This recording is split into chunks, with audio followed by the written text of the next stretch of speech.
Hello दोस्तों। चलिए दोस्तों, आज की शुरुआत एक कहानी से। एक गांव में एक बार एक बुढ़िया रहती थी। अब वो बुजुर्ग महिला बहुत ही ज़्यादा अमीर थी। उसकी अमीरी की चर्चा दूर दूर तक थे, लेकिन गांव के सभी निवासी बहुत ही ज़्यादा गरीब थे। उस बुढ़िया की उम्र लगभग 70 साल थी। अब होता क्या है दोस्तों आगे, कि ये जो बुढ़िया होती है ये बहुत क्रूअल होती है, बहुत ही ज़्यादा घमंडी, और सबको ब्याज पर पैसा देती है। गांव के जितने लोग गरीब मजदूर किसान होते हैं वो उसके पास आते हैं और पैसा उससे ब्याज पर लेते हैं और अपना काम धंधा करते हैं, लेकिन वो किसी पर भी जरा भी दया नहीं खाती और सबको बड़ी क्रूएलिटी से डील करती है। ये सब कुछ वहाँ पर उसके सामने बैठा एक पड़ोसी हमेशा देखता रहता है, जो कि करीबन 17-18 साल का होता है। उसके मन में कई बार विचार आता है कि ये बुढ़िया 70 साल की हो गई है, इसको जीने की वैसे भी क्या वो सामर्थ्य है।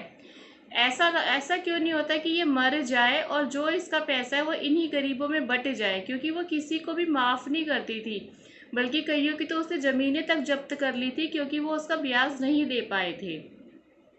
ये विचार हमेशा उस पड़ोसी के मन में पनपता रहता था और वो यह देख देख कर बड़ा ही चिंतित और परेशान होता रहता था और उन गरीबों के ऊपर दया भी खाता रहता था।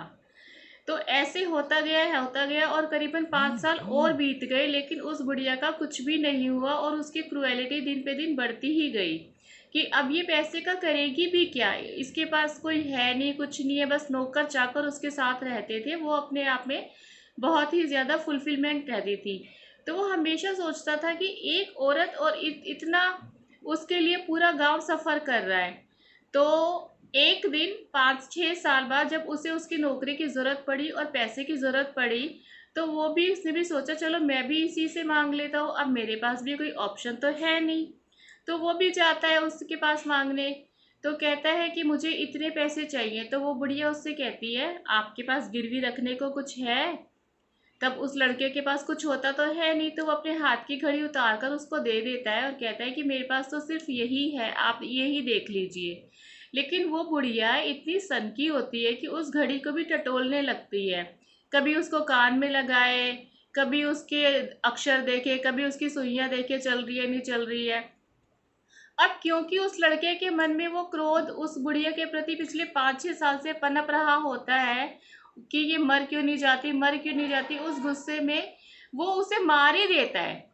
उसको इतनी अचानक गुस्सा चढ़ जाता है कि उसकी हत्या वो वहीं की वहीं कर देता है। खैर कुछ साल के लिए उसे उसे जेल होती है, लेकिन उसके बाद वो छूट जाता है। जो गांव वाले उसे छुड़ा लेते हैं। लेकिन मोरल ऑफ द स्टोरी ये है कि जो विचार जो भावना हमारे साथ हमारे कर्मों में होती है, वो ये नहीं कि परमात्मा या परमेश्वर हमसे करवाता है कोई पाप पुण्य, लेकिन जो विचार हम बरसों से अपने मन में दबा के रखते हैं, सब उसी का मतलब रिजल्ट होता है कि ये सब कुछ हमारे साथ होता है। जैसे किसी के अंदर बहुत ज्यादा प्रेम होता है तो वो लोगों को प्रेम ही बांटता है, किसी के अंदर गुस्सा होता है जो पनपा हुआ होता है तो वो प्रेम ही बांटता है। तो हमारे अंदर हर प्रकार के बीज हैं और वही बीज फलीभूत होते हैं। और उन बीजों को फलीभूत होने के लिए कई बार तो दूसरे लोग भी उसमें हमारा साथ देते हैं। जैसे मैं किसी की बुराई करूं और कोई मेरे साथ आकर करे हाँ यार वो तो है ही ऐसा, वो तो है ही ऐसा, तो वो क्या होगा कि उसको पानी मिलेगा, मेरे को भी अच्छा लगेगा, उसको भी अच्छा लगेगा। तो मेरे अंदर उस चीज का बीज, बुराई करने का बीज, मेरी वो एक चीज बढ़ती जाएगी। मैं प्रेम में ना चलकर बुराई और निंदा में पड़ जाऊंगी।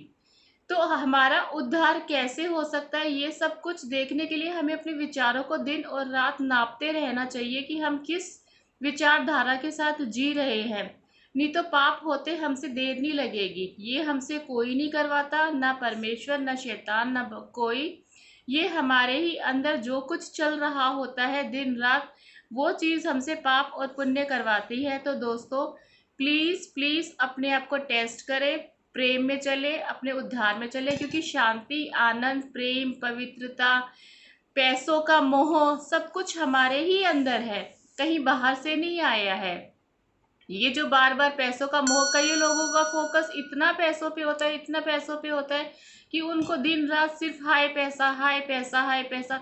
अरे खानी तो वही दो रोटी है, आपके पास लाखों रुपए है तो भी अब गरीबों का दबा के, बाप बहन बेटियों का दबा के क्या कर लोगे? कहाँ खाओगे, कहाँ जाओगे, किसको मुंह दिखाओगे? इससे अच्छा तो प्रेम में 40 50 60 70 साल, जितने साल जीना है सुख चैन से जियो ना। क्यों नहीं जीते हो?